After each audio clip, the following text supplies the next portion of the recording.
The Lion in Love. A lion demanded the daughter of a woodcutter in marriage.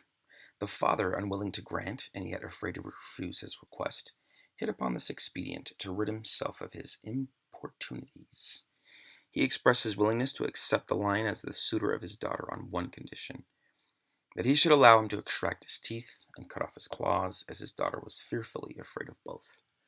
The lion cheerfully assented to the proposal, but when the toothless, clawless lion returned to repeat his request, the woodman, no longer afraid, set upon him with his club and drove him away into the forest. So essentially, um, that fear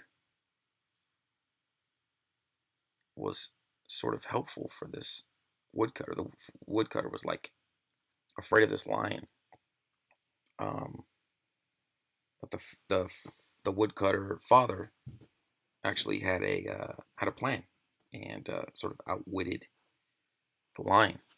And he said, "Let me extract your teeth and cut off your claws."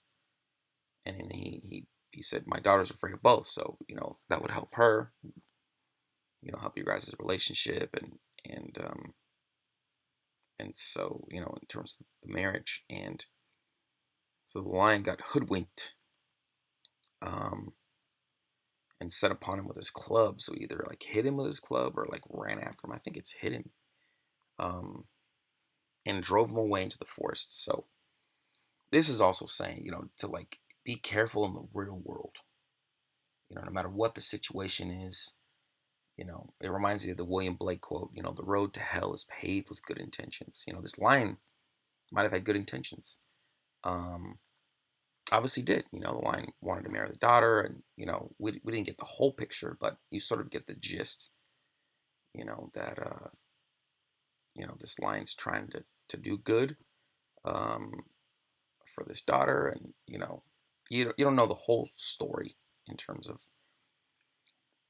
how great the lion is and whatnot as far as relationship.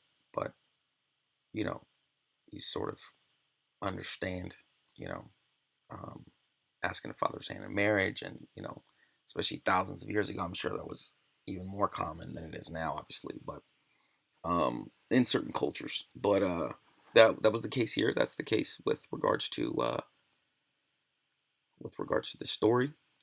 And but yeah, he got hustled, as they say. He got tricked. So just be careful, um, out there in the real world. That's essentially what the story's about. So, and the one thing I want to look up is importunities. I like the word. I don't use it. I don't. I mean, I know the word, but I don't use that word. I mean, importunities. The state of being, persistence and solicitation. Mhm. So there's solicitations or demands. Importunities. I like that. Sometimes annoyingly so. Pertinacious. Another SAT word. $1 million word. Pertinacious. That's harder than perspicacious. All right, so while we're here, let's just look up perspicacious. I mean, we might as well. We're going to learn pertinacious. We got to look up perspicacious. So pertinacious is like pushy in terms of demanding things. Perspicacious is having keen mental perception and understanding, discerning.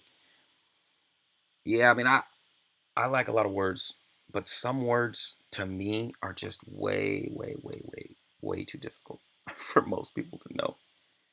So I don't use them. And plus, or I just forget. And so I'm like, well, if I can't remember them, then I'm pretty sure most people don't remember them.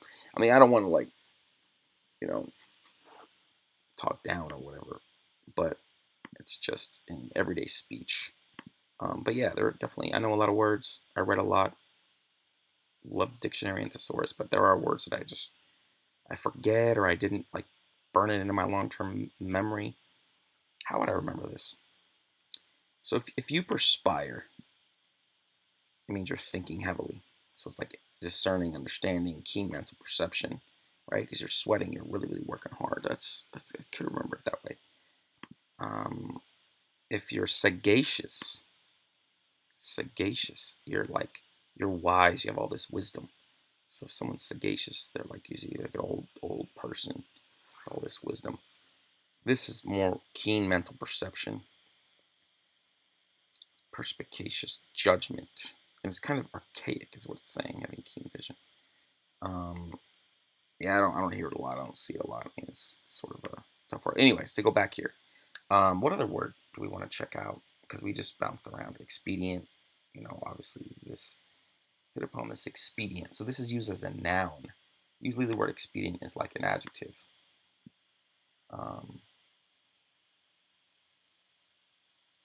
Hit upon this expedient.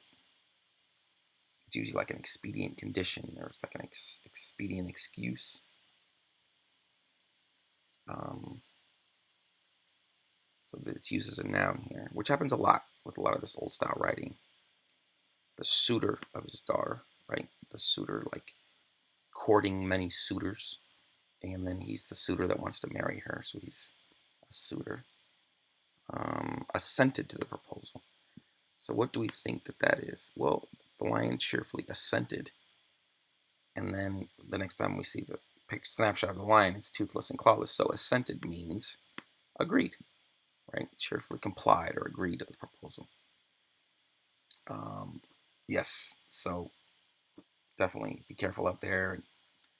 You can't trust everything that everyone says, obviously, but Aesop really does a good job and making these like axioms, these life axioms, very accessible and very bite-sized. So, The Lion in Love. Thank you very much.